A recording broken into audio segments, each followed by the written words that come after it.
Good. So, good evening, everybody. Today, again, I choose some verses from Dhammapada, 13 and 14.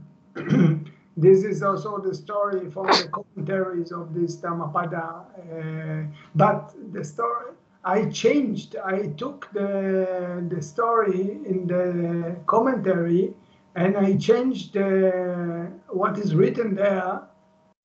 So it will be suitable for us, because a lot of information, it will not be relevant to the way that I want to present this talk or this explanation. So many things I have to take out. It was a story about the Buddha go here, go there, and this. So it's not touch the story itself, because the story it's about Nanda the Elders.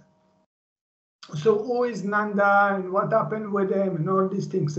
So many things. It was the Buddha went from here to there and then he went to here to there. So it was, and he talked to this and talked to that. So which is not relevant to our story. So that's why I took it out. Some words also I have to change, because the way that they translate the Pali into English, they translate it in a very high level of English language. So many words very difficult to understand.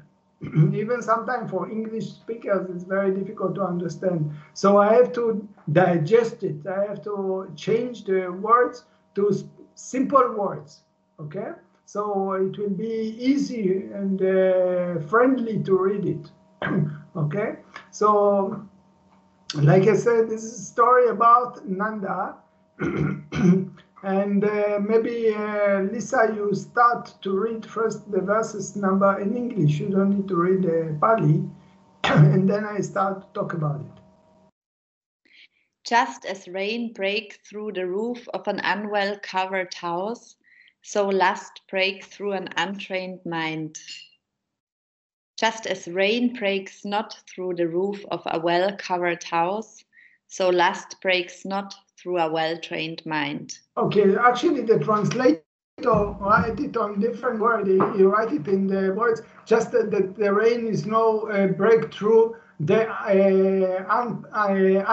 unpatched, like it's not covered totally. Here I change it as a roof, but to present that the water will not go into the house, which is covered very well. But the meaning, actually, it's not only the roof, because if we talk about the roof, it's just part of the house. If we talk about house, we have also window, we have also doors.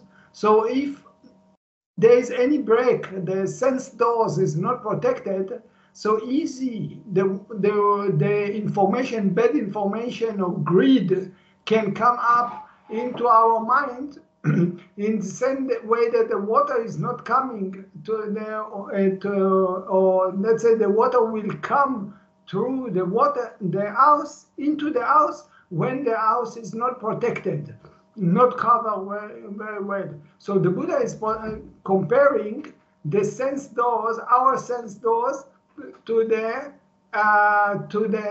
our mind to the house, or to house or buildings, which is if we protected, so no greed or not bad information can come in. We will not be influenced from outside sense doors. But in the same way that the house, if it protected, so the water will not leak in. So. Okay, and which occasion the Buddha speak this kind of sentence? Please. This religious instruction was given by the teacher while he was in residence at Chetavana with reverence to Venerable Ananda. Okay, you just go down and continue. Nanda becomes a monk in spite of himself. 1 year after the Buddha attained enlightenment, as he was staying in Ratchagaha and took up his residence at Veluvana, he was invited by his father, the king Suddhodana, to the palace in Kapilavastu. Okay, one moment, please. So now you see, what happened is that I just want to remind you the beginning of the things. Buddha left home when he was 29 years old. Okay, he was young man, and then he left home. He just that time his son born. Okay, so he was traveling 6 years, and then after 6 years he get enlightened. He became Buddha. Okay, so he was that time 35 years old. After he get enlightened, he went and meet his 5 students, and then later on another 1,000, and then he came back to Rajgir. Rajgir, it was a kingdom of his friend, actually, his former friend, the king Bimbisara. And the king Bimbisara offered to the Buddha the first land, which is called the bamboo grove or Velavana. So the Buddha stayed about 1 year in Rajgir. So he collects slowly more and more students. He was very young man, actually. You think in this moment, after 1 year of his enlightenment, he was 36 years old. He already have a few thousand of enlightened students and also other levels.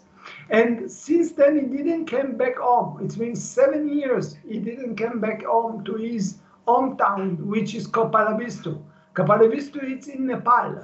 It's take about from Rajgir into Velavana. It's take to the Buddha when he get invitation after 7 years, okay, or 1 year that he became enlightened and he started to teach. So the Buddha got invitation from his father to come back to the palace to take a food. So the Buddha make the way from Rajgir, which is somewhere north of India, north middle of India, to the Kapalabhistu. It's taken 2 months to walk all this direction. So now our story is starting. The Buddha make the way from Velavana, from the Rajgir to Kapalabhistu, and he's coming to the palace. Okay,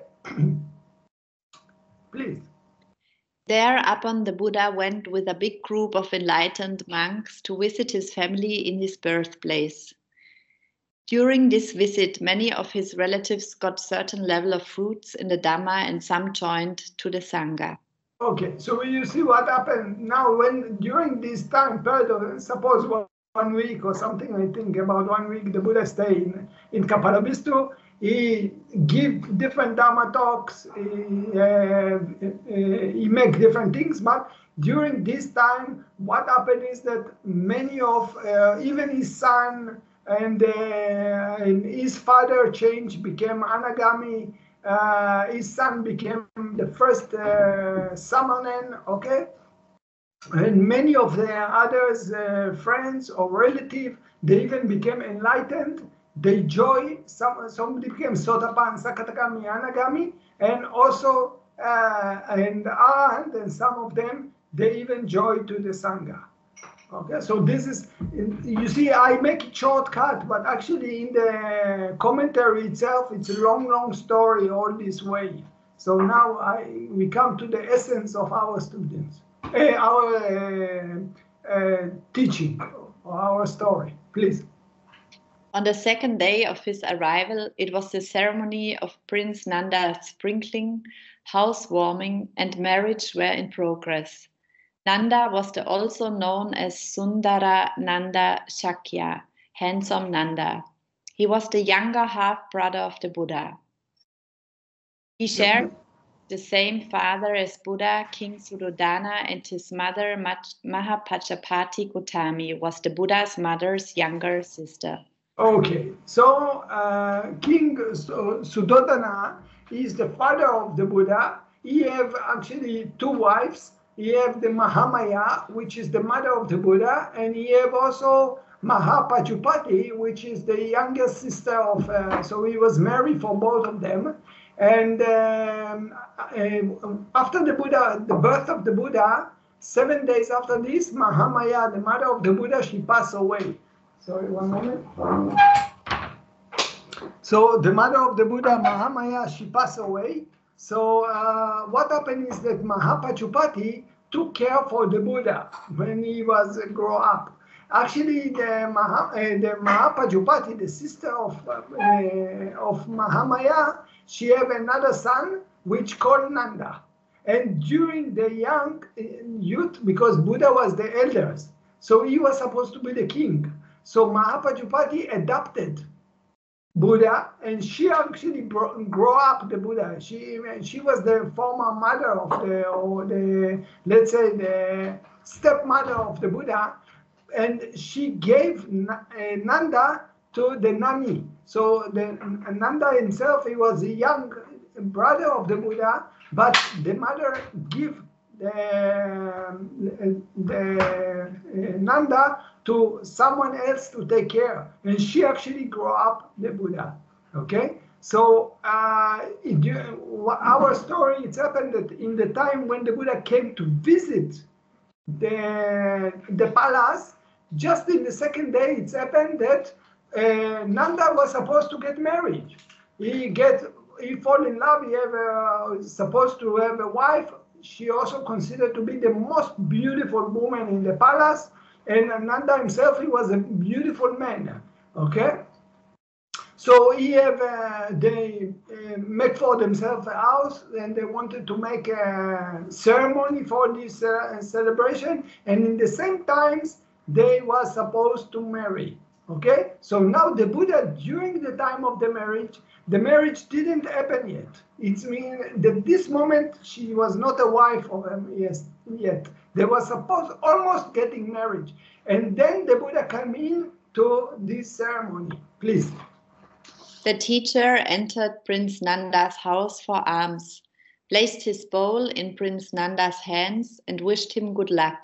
You see what's happening? The Buddha coming into this ceremony, soon is going to marriage. Everything is there already. So she was not a girlfriend, she was not engaged already, but she was also not a wife. Something like almost married, but not make the ceremony. So Buddha come into this ceremony, they make a blessing for the beautiful house, and after the Buddha finish eating, he take the alms bowl and he just blessing Nanda. Oh, I wish you good luck for your success in your marriage and your house, the new house and your life. And he just put in the hand of Nanda the alms bowl. So what happened? Then, rising from his seat, he departed without taking his bowl from the hands of the prince. Yeah, so you see, he giving to Nanda, he saying, good luck to you, put in his hand the alms bowl, and he standing and going. So now Nanda stay with the alms bowl of the Buddha in the hand, he must give it back to the Buddha. Yeah, and then? Out of reverence for the Tathagata, Prince Nanda did not dare say, Reverend Sir, receive your bowl, but thought within himself, he will take his bowl at the head of the stairs. But even when the teacher reached the head of the stairs, he did not take his bowl. Thought Nanda, he will take his bowl at the foot of the stairs. But the teacher did not take his bowl even there. Thought Nanda, he will take his bowl in the palace court. But the teacher did not take his bowl even there. Prince Nanda desired greatly to return to his beautiful bride and followed the teacher much against his own will. But so great was his reverence for the teacher that he did not dare say, receive your bowl, but continued to follow the teacher, thinking to himself, he will take his bowl there, here, he will take his bowl there, he will take his bowl there. You see what the situation? The Buddha put for Nanda, he didn't say anything. He just put the ball on the end of Nanda, said to him, good luck for your life, whatever your marriage, you have a beautiful wife, you have a beautiful house, okay? But he turned and go down. So Nanda is a younger brother of the Buddha. He have a lot of respect to his elder brother. So he don't want to put the alms bowl back to his hand. So he just waiting that the Buddha himself will take the alms bowl. So he ran after him and he think, oh, now he will take, now he will take, now he will take. But the Buddha not reacting, he's just ignoring and walking. So Nanda starting to walk after him, going after him, running after him and waiting patiently. He don't dare to say anything. He just keep quiet and running after the Buddha. So then? At that moment, people informed Janapada Kalyani, his bride, which was the most beautiful woman in the country. Lady, the Exalted One has taken Prince Nanda away with him. It is his purpose to deprive you of him. You see, one moment, sorry. You see what happened? The wife, she's very beautiful. They attach so much to the beauty, how they look like, they have luxury life, good food, they are king, they are queens, whatever, celebrating, they're going to have a marriage and very beautiful, maybe children in the future. So Nanda is going, and then the people say, he left the marriage, okay? He go after the Buddha. So she's running after him. Oh, wow, my beautiful husband, he go. So she go to call him back. Yeah, please. Thereupon, Janapada Kalyani, with tears streaming down her face and hair half combed, ran after Prince Nanda as fast as she could and said to him, "Noble sir, please return immediately." You see, she so want them to come back. She even didn't comb her hair. She's just running after him. Oh, come back home, please. Her words caused a quaver in Nanda's heart.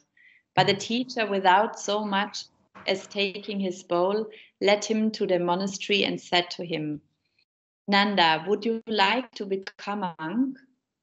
So great was Prince Nanda's reverence for the Buddha that he refrained from saying, "I do not wish to become a monk," and said instead, "Yes, I should like to become a monk." You see how much respect, you see how much respect he have to his brother, actually, half brother. So he said something like Iran, but he so much love his beautiful woman. Okay, he's going to marriage, he will have so beautiful wife.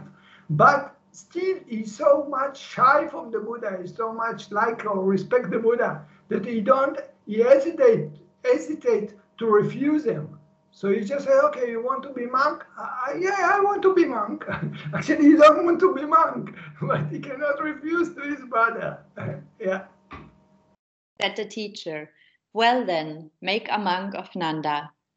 Thus it happened that on the third day after the teacher's arrival at Kapilavastu, he caused Nanda to be made a monk. You see what happened? So now he left the wedding just shortly before he became a husband. Okay, they didn't make the ceremony yet. Okay, so he became a monk. Then he now part of the sangha. Yeah. Nanda and the celestial nymphs. When the Exalted One finished his visit in Kapilavastu, he returned once more to Rajagaha, accompanied by the congregation of monks. Now he had promised Anathapindika to visit Savatthi. So soon as the great monastery of Jetavana should be completed, and receiving word shortly afterwards that the monastery had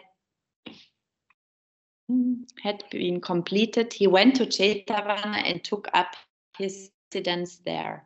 Okay, one moment. You remember that, okay, the Buddha finished his duty in the palace.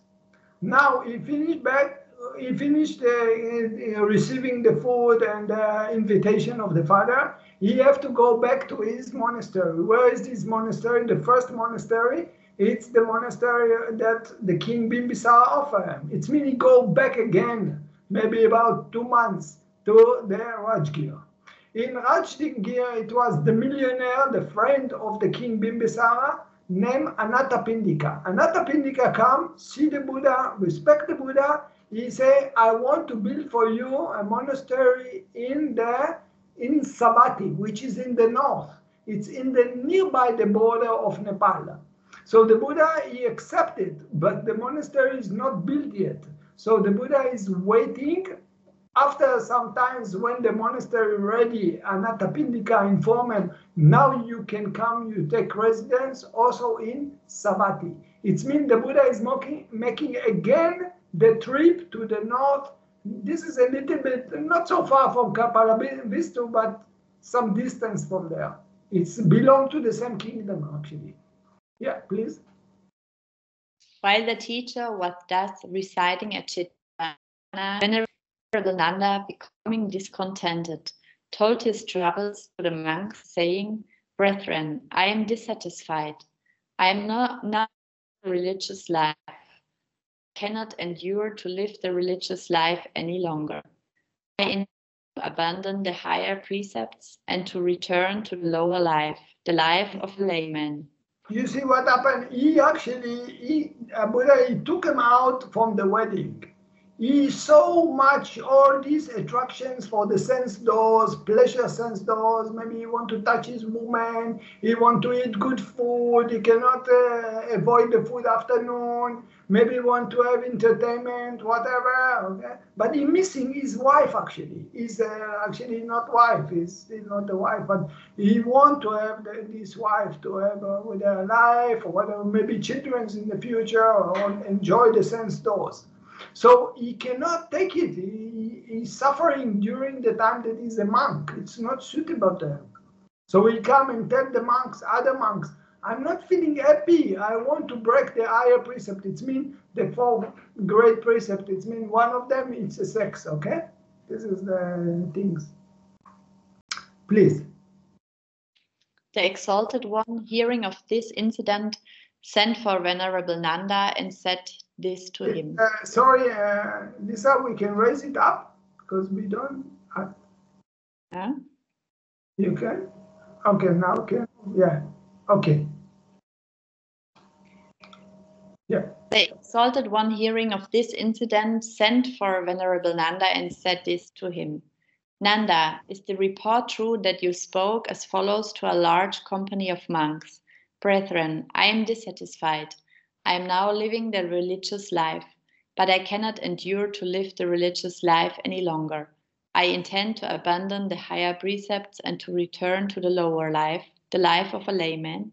You see, the Buddha want to tell them, give them order, or want to instruct them, or want to criticize them. But the Buddha, before he criticizes them, he first check with them if it's true or untrue. This is sometime before I explain you about different kind of way how to criticize. So you see what the Buddha don't just come and immediately start to give them instruction. First he check if what the other monk, they report is true things. So then what Nanda say? It is quite true, Reverend Sir. But Nanda, why are you dissatisfied with the religious life you are now living? Why cannot you endure to live the religious life any longer? Why do you intend to abandon the higher precepts and to return to the lower life, the life of a layman? Reverend Sir, when I left my house, my noble beautiful bride, Dhanapada Kalyani, with hair half combed, took leave of me, saying, Noble Sir, please return immediately. Reverend Sir, it is because I keep remembering her that I am dissatisfied with the religious life I am now living, that I cannot endure to live the religious life any longer. You see how much, sorry, one moment. You see how much the greed is in his mind. He cannot get restlessness and all the time thinking about the beautiful wife, beautiful wife, beautiful wife. Cannot let go. So whatever, it's all the time disturbing him. He remember the moment when they separate and she was so crying and so he himself also missing. You know, she missed me, I miss her. It will be beautiful love together. Yeah. That I intend to abandon the higher precepts and to return to the lower life, the life of a layman. Please. Then the Exalted One took Venerable Nanda by the arm, and by the power of his magic conducted him to the world of the 33.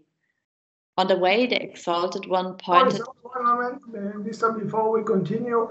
What actually is going to be here in the story is that the Buddha is making a magic of supernormal power. He's holding Nanda in the hand, and by power of concentration, he take him to the angel's world. And Nanda himself, he cannot do it. But this is the power of the Buddha, that he can cause Nanda to get into supernormal power by himself. So he take him with his hand and going to the angels' world. Okay, the world of the angels. So they are crossing through all over. And then what the experience of Nanda, what he experienced on this way? Please. On the way, the Exalted One pointed out to Venerable Nanda in a certain burned field, seated on a burned stump, a greedy monkey which had lost her ears and nose and tail in a fire. Okay, sorry. What happened on the way? Before they are reaching to the angel's world, they are crossing into something like a hell. Okay, they are seeing some situations that there is a field which is burned by fire, and inside this field was a monkey. So the monkey locked by the fire, and he burned by himself. He lost part of his body, so it looks very ugly, like burnt animal. Okay, so this is one sight that Nanda actually seeing on the way. And then they continue to the angel's world, to the 33. This is, if you remember, Somero mountain. This is go into the universe, into the galaxy. We cannot see it by the normal eyes, but when people have the supernormal power, they can see it. So they are going up on the hill, on the mountain, till they will come to the Spitz, to the top of the mountain. This will be the 33. All the angels, beautiful angels living there. Please. When they reached the world of the 33, he pointed out 500 pink-footed celestial nymphs who came to wait upon Sakka, king of the gods. Yeah, you see what they seeing there? They see Sakka, the king of the 33, sitting, and around them there is very beautiful nymph, like angels, woman angels, very pretty, very beautiful. They say even pink-footed. Okay, they have the legs it's not like normal human being. It's more beautiful, much more beautiful than normal human being. Yeah. And when the Exalted One had shown Venerable Nanda these two sides, he asked him this question: Nanda, which do you regard as being the more beautiful and fair to look upon and handsome, your noble bride Dhanapada Kalyani, or these 500 pink-footed celestial nymphs? You see what the Buddha asked him actually? The Buddha asked him, what is more beautiful, your beautiful wife or these beautiful angels, okay? Or these beautiful woman angels, okay? So what did Nanda answer? Reverend Sir, replied Nanda, as far inferior as this greedy monkey which has lost her ears and nose and tail is to Dhanapada Kalyani, even so far inferior, Reverend Sir, is my noble bride Dhanapada Kalyani to these 500 pink-footed celestial nymphs. You see what, when Nanda see this side, he say, if you take the monkey, you take my wife, how much my wife is more beautiful than this ugly and very bad side of the monkey. So my wife, she's much more beautiful. You cannot compare the beautiful of my wife to the monkey. In the same way, I cannot compare how beautiful is these angels to my wife. I can say that my wife is like this monkey compared to to the angels, these beautiful woman angels that I saw.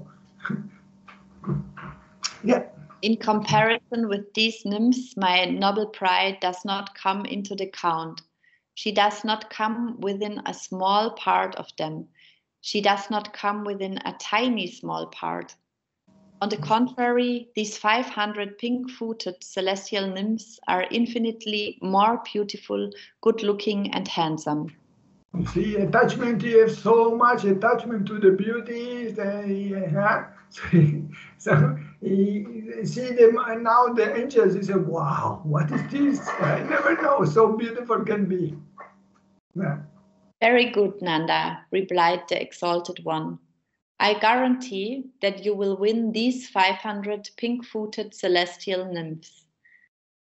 Said Venerable Nanda, if, Reverend Sir, the Exalted One guarantees that I shall win these 500 pink-footed celestial nymphs, in that case, Reverend Sir, I shall take the greatest pleasure in living the exalted life of a religious. You see what the Buddha doing? The Buddha said to him, if you stay monk, if you will practice, you can get these 500 woman angels. You know, it reminds them, like the Muslim, they say that you will get 72 beautiful angels if you do something.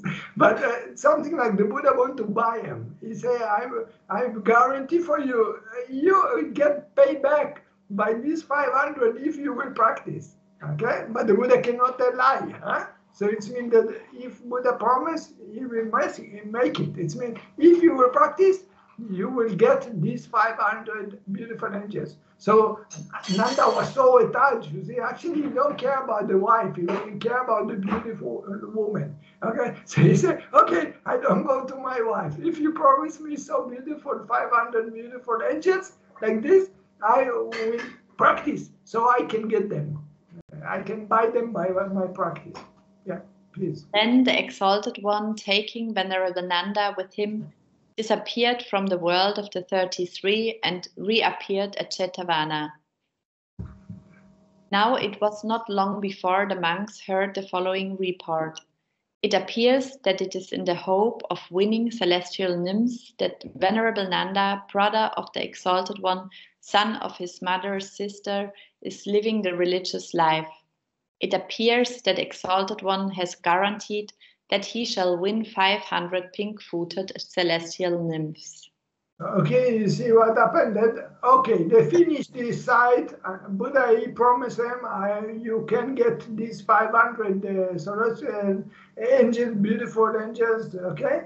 The women. And then they just came back now to the monastery. So people start to hear, the monks, they start to hear about these situations that something like the Buddha is buying Nanda, his brother, actually younger brother.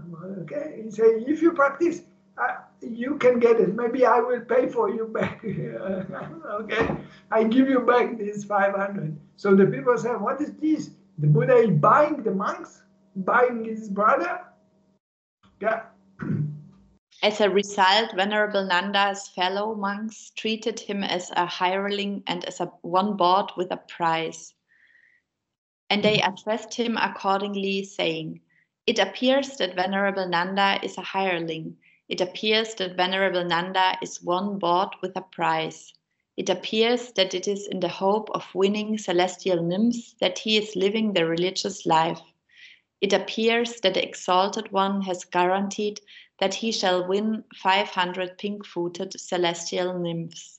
You see all the monks starting to talk about this, that the Buddha buying his younger brother by the beautiful angels women. Yeah. Now Venerable Nanda, also his fellow monks, despised him, were ashamed of him, and tormented him by calling him hireling and bought with a price. Nevertheless, living in solitude, withdrawn from the world, heedful, ardent, resolute, in no long time, even in this life, himself abode in the knowledge, realization, and attainment of that supreme goal of the religious life for the sake of which goodly youth retire once and for all from the house life to the houseless life. Yeah. This did he know. Birth is at an end. Lived is the holy life. Duty is done. I am no more for this world. And there was yet another venerable elder numbered among the arahants. You see the power of the vipassana, power of the Dharma, even that something like is, okay, intention, bad intention in the mind, but he practicing it. He looking at the greed, he looking at the wanting, he looking at the expectation, he acknowledging, and then he, because he was so wanting to get this high level, so what happened is that during the practice, he cut by himself the greed. It is non-self. It's just a process that happened by itself. When you have expectation, we say don't expectation, no worry, no doubt, only present moment. But actually we say that when you have the expectation, you acknowledge the expectation. You have the wanting, you have to acknowledge the wanting. You have to put mindfulness on all these things. So the mindfulness is help you to cut it, to destroy it. So what happened to Nanda? Because he had the interest to practice, he had the reason to practice, and then he used the mindfulness, he used the right practice during this, he cut totally the greed, anger, delusion, he became enlightened because of this. So when he get enlightened, no more greed, no more anger, no more delusion actually. Actually, in this moment, he don't care anymore about beautiful, not beautiful. The sense doors is not relevant for him anymore. He cut totally. Actually, even if he will be anagami already, he don't care about the sense doors. But here he became enlightened because he was struggling very much. Please. Now a certain deity came by night to the teacher, illuminating the whole Jetavana, and bowing to the teacher, thus addressed him. Reverend Sir, Venerable Nanda, son of the sister of the mother of the Exalted One, by extinction of the depravities, even in this life, himself abides in the knowledge, realization, and attainment of freedom from the depravities, emancipation of the heart, emancipation of the intellect. And there arose within the Exalted One also knowledge of the following. By extinction of the depravities, Nanda, even in this life, himself abides in the knowledge, realization, and attainment of freedom from the depravities, emancipation of the heart, emancipation of the intellect. You see, this is in many suttas, it's mentioned that also the Buddha himself realized about something, but not only the Buddha find out by himself, also some angels come and inform the Buddha about this information. So there's also the angels and also the Buddha by himself, he find out that actually Nanda in this moment he get enlightened. He's arahant already, okay? Before even Nanda come to tell the Buddha. So then, in the course of the same night, Venerable Nanda also approached the Exalted One, bowed to him, and spoke as follows. Reverend Sir, I released the Exalted One from the promise which he made when he, the Exalted One, guaranteed that I should win 500 pink-footed celestial nymphs. The Exalted One replied, Nanda, I myself grasped your mind with my own mind and saw, by extinction of the depravities, Nanda, even in this life, himself abides in the knowledge, realization, and attainment of freedom from the depravities, emancipation of the heart, emancipation of the intellect. Likewise, a deity informed me of the fact, saying, by extinction of the depravities, Nanda, even in this life, himself abides in the knowledge, realization, and attainment of freedom from the depravities, emancipation of the heart, emancipation of the intellect. When therefore, Nanda, you ceased to cling to the things of the world, and your heart was released from the depravities, at that moment I was released from that promise. You see what happened? The Buddha and Nanda come and say to him, in the first time he said, you know, you promised me these 500 angels, beautiful angels. Now I don't want from you anymore. So the Buddha said to him, yeah, I know, I knew by myself in the moment that I knew that you get enlightened, I know that you don't want anymore these angels. It means that I promised you something, but now it's not relevant anymore because you don't want them anymore. Okay? Now, one day, the monks approached Venerable Nanda and asked him, Brother Nanda, aforetime you said, I am dissatisfied. Do you say the same thing now? Brethren, I am in no wise inclined to the life of a layman. When the monks heard his answer, they said, Venerable Nanda says that which is not true, utters falsehood. On former days he used to say, I am dissatisfied, but now says, I am in no wise inclined to the life of a layman. One moment, you see what happened? This monk, when they asked the Nanda, oh, what about you now? You still want to go home? Nanda say, No, I don't want anymore to go.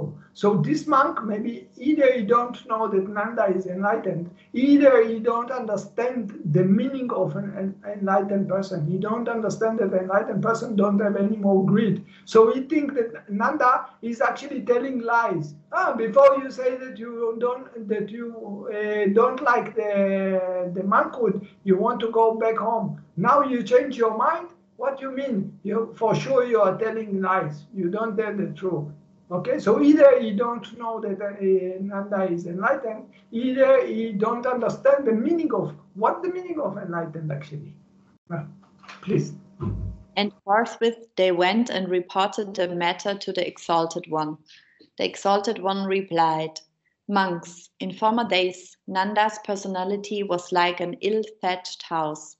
But now it has come to be like a well-thatched house. From the day he saw the celestial nymphs, he has striven to reach the goal of a monk's labors, and now he has reached it." So saying, he pronounced the following stanzas. Yeah, please, you can read. Just as rain breaks through the roof of an unwell covered house, so lust breaks through an untrained mind. Just as rain breaks not through the roof of a well-covered house, so lust breaks not through a well-trained mind.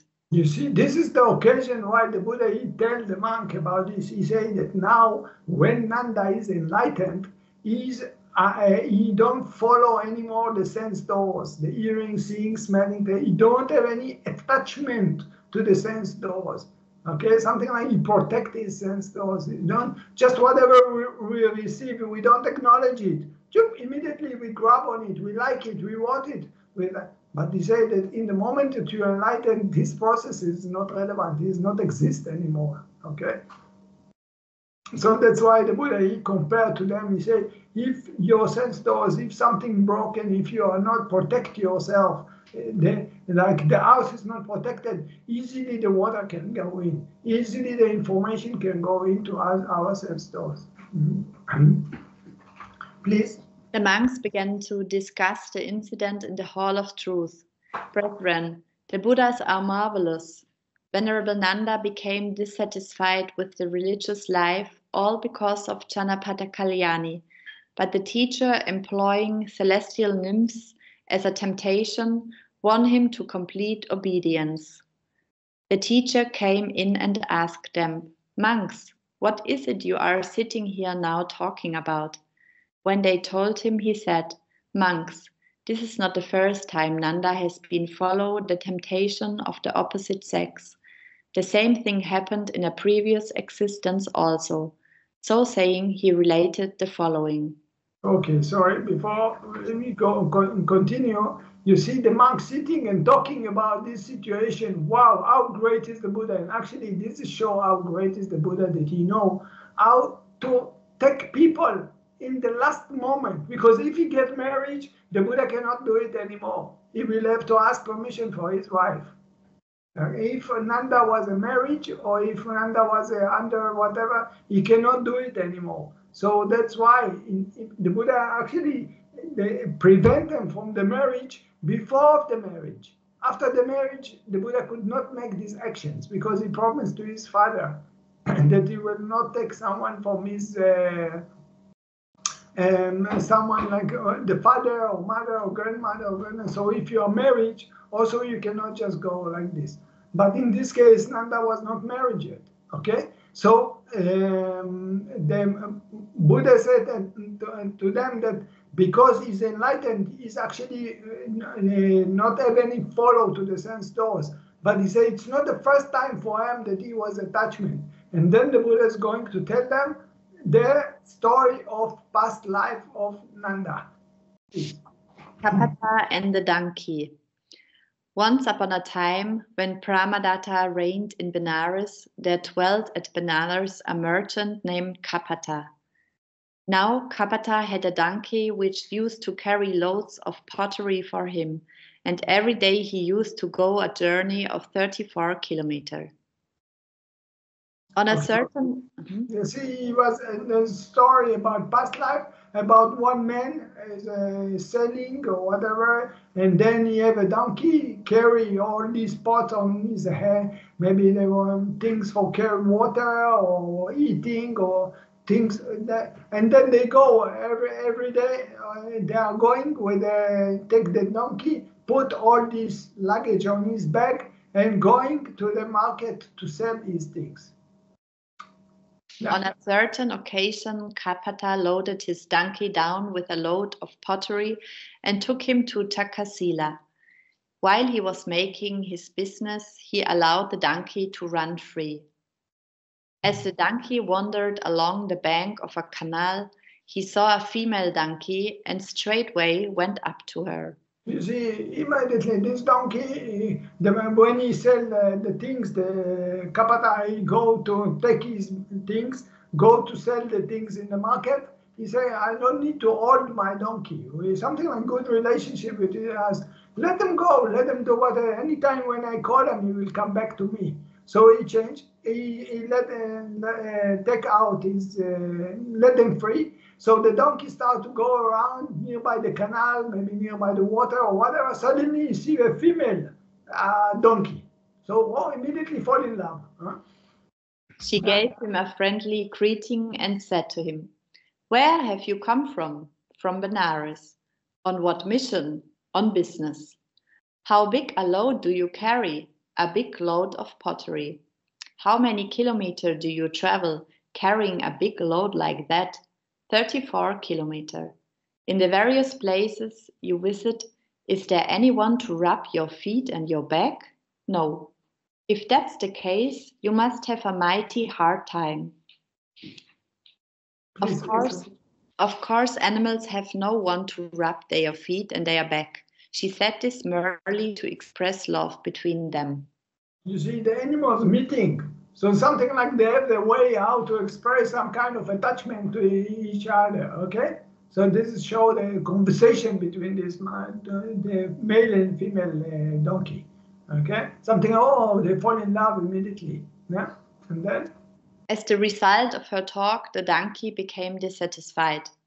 After the merchant had finished his work, he returned to the donkey and said to him, "Come, Jack, let's go back home." "Go yourself. I won't go." You see what happened? Because she tell them, you are something like your owner is using you. Nobody take care about you. And this. So he became stubborn. He something influenced by what she said. So he said to his owner, to Kapala, "I don't want to come with you anymore." Over and over again, the merchant tried with gentle words to convince him to go. And when, in spite of all his efforts, the donkey remained disobedient, the merchant thought to himself, "What can be the reason for his acting thus?" The merchant looked this way and that, and finally he saw the female donkey. "Ah," thought the merchant to himself, "she must have taught him these tricks. I will say to the donkey, 'I will bring you home a female friend like that.'" One moment. You see what happened? He tried to convince the donkey to come with him, but the donkey don't want to go. So he wondered what happened. What happened to the donkey? So long time we are together. Every time he obeyed to me, I release him. I let them, and he come whenever I want them to come. But what happened now? When he looking around, he see the donkey female. So then immediately he understood. So he said, "Okay, if like this, I will give him temptation. I will buy for him donkey female in the house." So he have his own private female for himself, beautiful donkey female for himself in the house. So then he will leave this woman. He will come with me to then I give him another woman. Yeah. Thus, by using this temptation of the opposite sex, I will make him go. Accordingly, he pronounced the following stanza. A 4-footed female with face like beautiful pearl, possessed of all the marks of beauty, will I bring to you to be your mate. Know that, donkey. You see, tell him, you come with me. I give you beautiful, so beautiful, much beautiful than this donkey female woman, another woman more beautiful than this woman. You come with me, I will provide you. So when the donkey was hearing this, what he said? His heart rejoiced, and he replied with the following stanza. So, a four-footed female with face like beautiful pearl, possessed of all the marks of beauty, you will bring to me to be my mate. In that case, Kapada, whereas hither though I have traveled 34 kilometers a day, hereafter I will travel 68 kilometers. He said, if you give me beautiful woman, if you give me beautiful donkey, I will double my way to come with you. So I will get these things. If you something like normally we go 34 kilometers, I will go for you 68 kilometers. Well then, said Kapata, come. And taking the donkey with him, he went back to the place where he had left the cart. After a few days, the donkey said to him, didn't you say to me, I will bring you a mate? The merchant replied, I said. One moment, you see? So after a few days, now they came back home, okay? They went back home, the donkey is happy, he's going to get a beautiful woman for himself, and then he see, but my boss, he promised, but he never make the promise, he never give me this beautiful female. So he asked him, you promised me, why you don't bring me? Huh? And then? Yes, I said just that, and I will not break my word. I will bring you home a mate, but I will provide food only for you. It may or may not be enough for both you and your mate, but that is a matter for you alone to decide.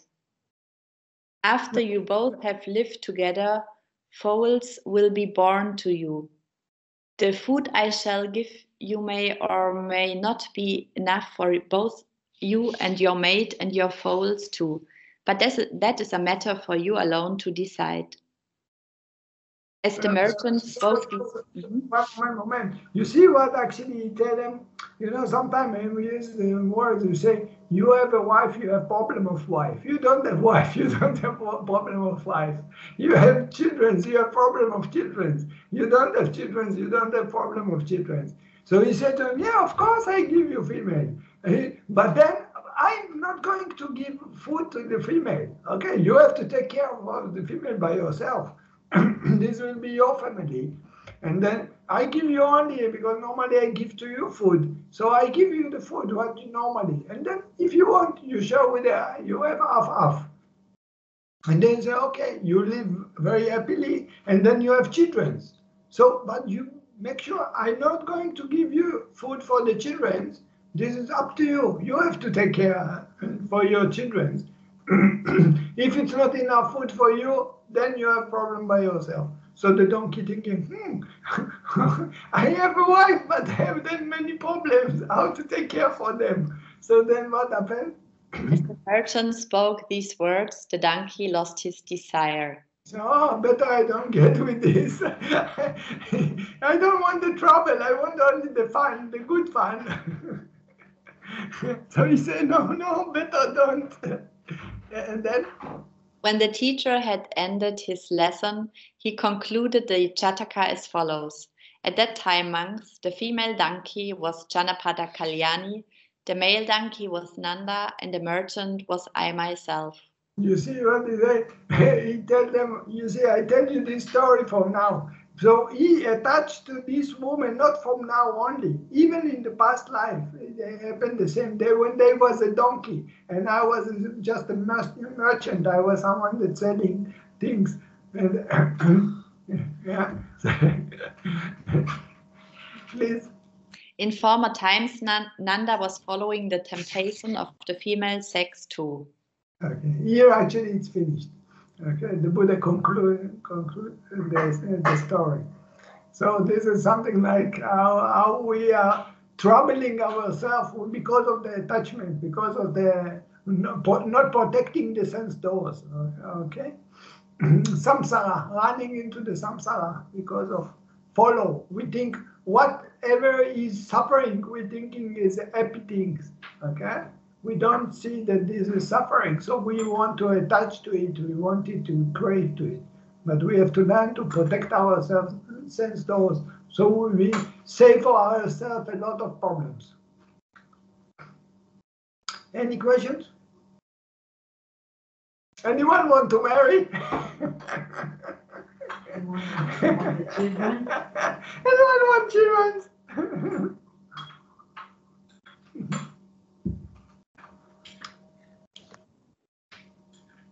Any questions? Yes, I don't want to marry, but I want food all the time and I can't let go. You see, the letting go coming as a result of the vipassana. You cannot do it. You cannot fake it. You understand? You can do things to reduce it, to make it less, but you cannot cut it by yourself. This is anatta, non-self. What is making it to be done? It's the mindfulness. When you feel greedy, you have to acknowledge wanting, thinking, feeling. Feeling the greed for the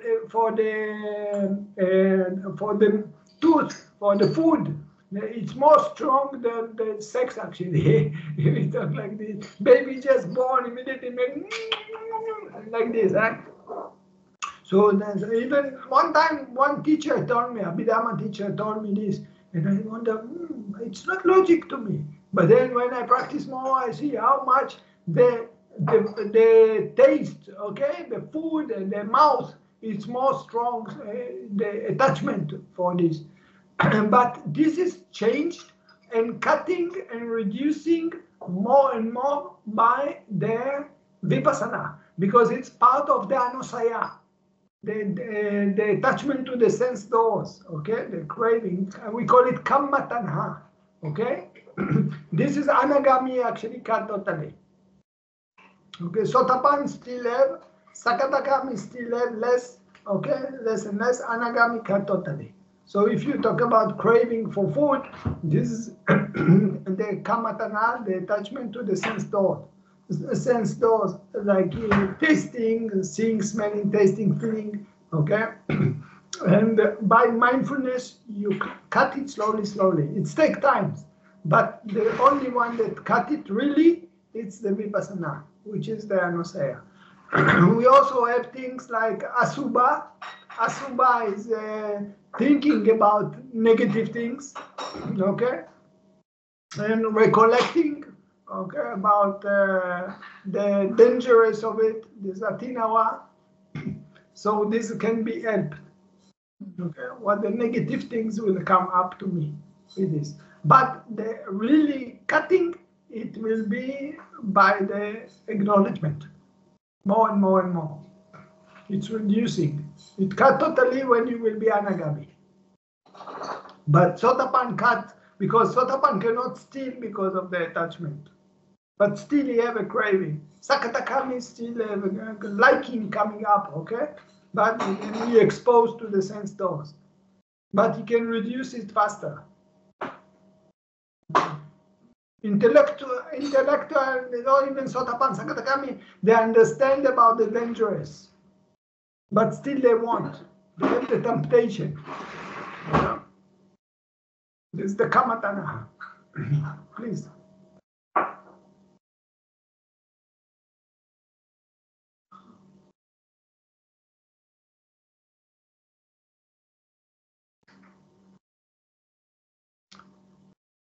This we call asava kilesa. Asava, it's like a flowing.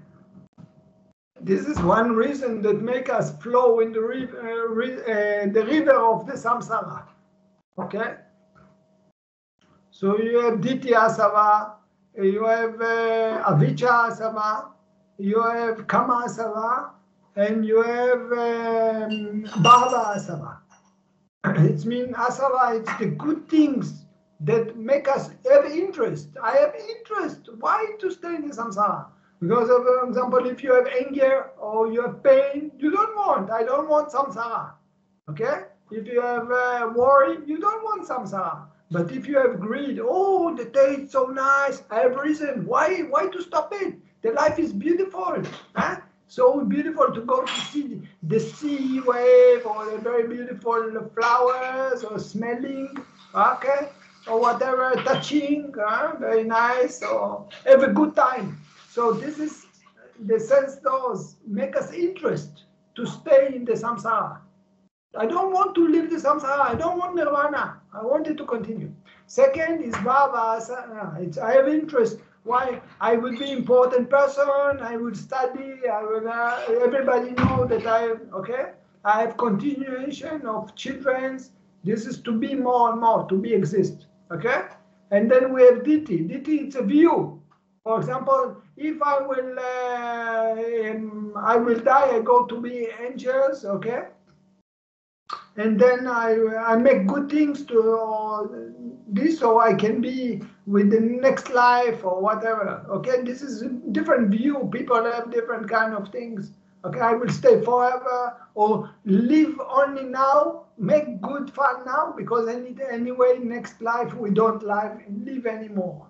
Okay, so people have different idea about the existence, about the life.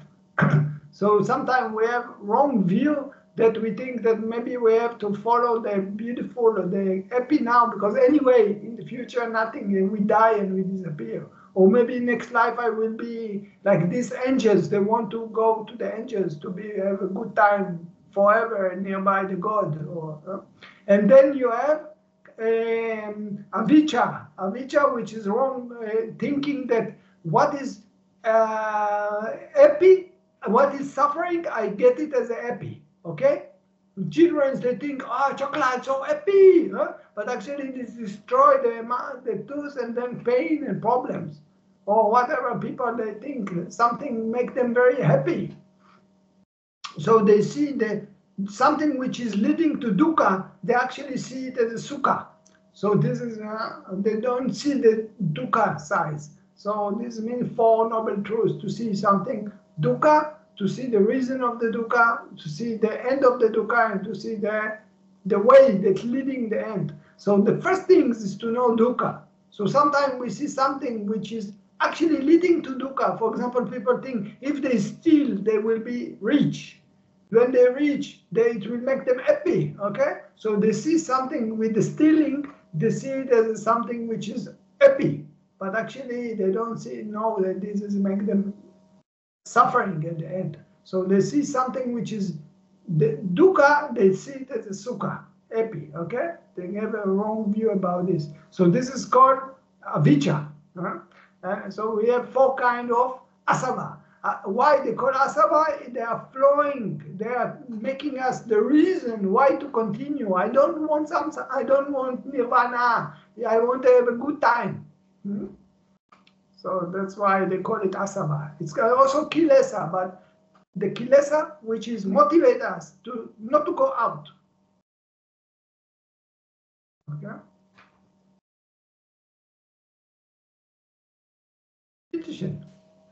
I have one question, Prabhupada. Yeah, please, Lucy. I was just thinking, if somebody is not an Arya, like someone is just a normal putakjana, and let's say they can, like if they use concentration, but still they cannot see where the anagamis are, right? No, they cannot get anagami. When they practice samatha, they don't get anagami. But if they use the concentration, the jhana, what making is pressing down all the kilesa. So they don't influence in a short time, impermanently. They will not follow the greed, anger, delusion because they press it down. But they will not get into anagami or sotapanni. Because jhana, it's a samatha, it's concentration. We need combination of vipassana. We have to develop vipassana, which is insight come by the sati. Satipatthana. But are they able to see the place where the anagamis are, no, or this is not accessible? No way. Only anagami can, arahant and anagami can see anagami place. Okay. But the other places they can see, right? Not they can see other places. Yeah, they can see other places, but they cannot see anagami. They cannot you have 5 words. Loka of the 5 words of anagami depend on what is not balanced. Okay, you have 5 faculties. Okay, so you have faith, confidence, effort.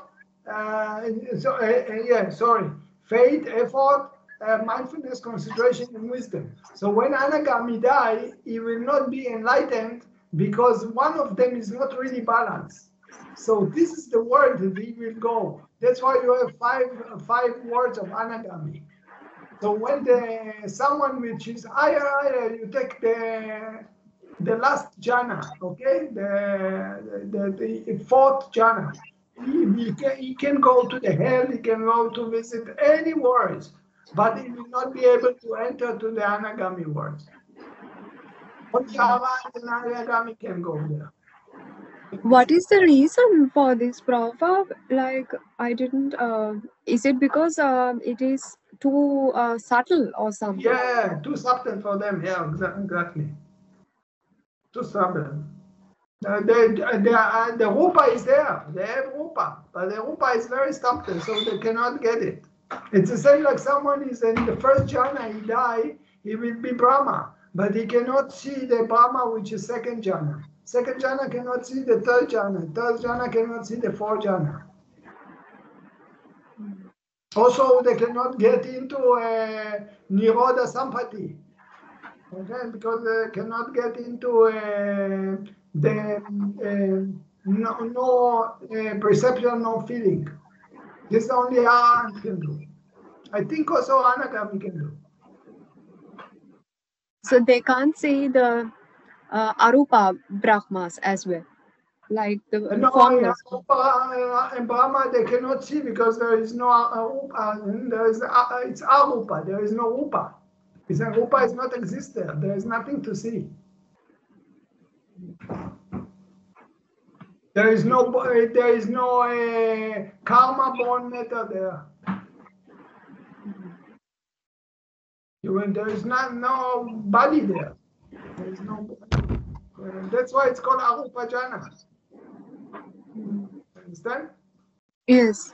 Nobody can see. Even Arhat will not see rupa there because there is no rupa there. There is no body there. I'm not no body at home. I'm talking no body like body, physical body. Any kind of physical body not exist. Rupa. That's why we call it arupa jhana.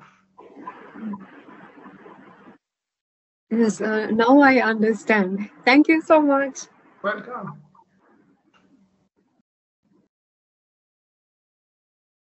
Petition.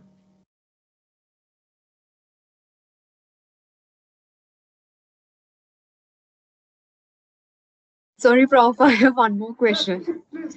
Is it okay? Like, because I have found like different monks say like different things about this. Like some people say this island, Jambudvipa in Sumeru. Some say it's India. Some say it's the human world.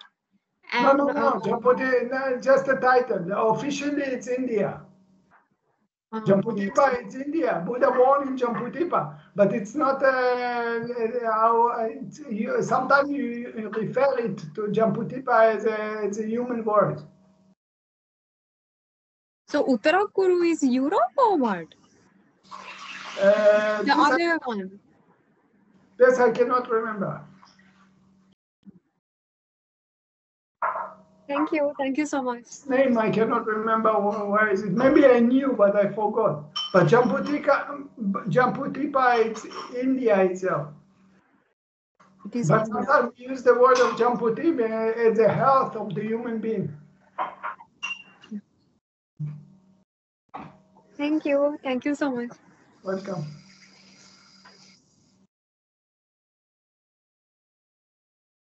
That's why we have Lankati. Lankati, it's Sri Lanka. Yes. Okay, but that's why it's different. Okay, you have also, I think, the other places around the world, it's also have a name, but I forgot. It's, I think, Jamputi, it's mean the land of the lotus, something like this. Maybe you remember.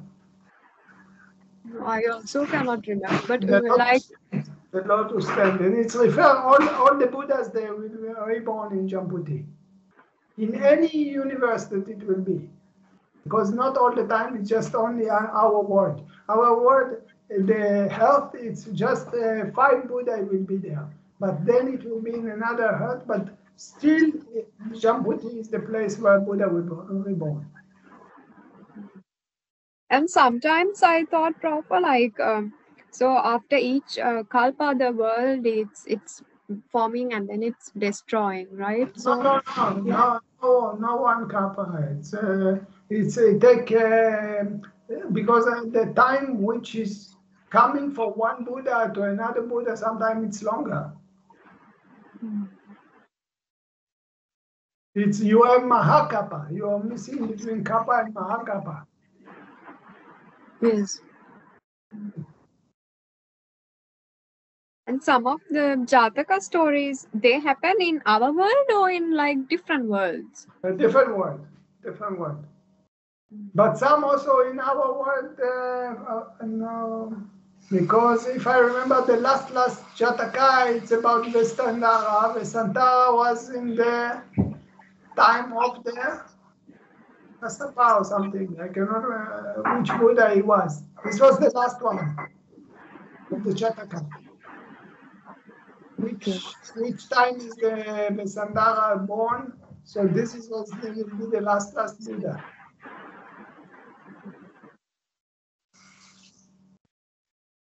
So much, Prabhupada. Welcome. Good.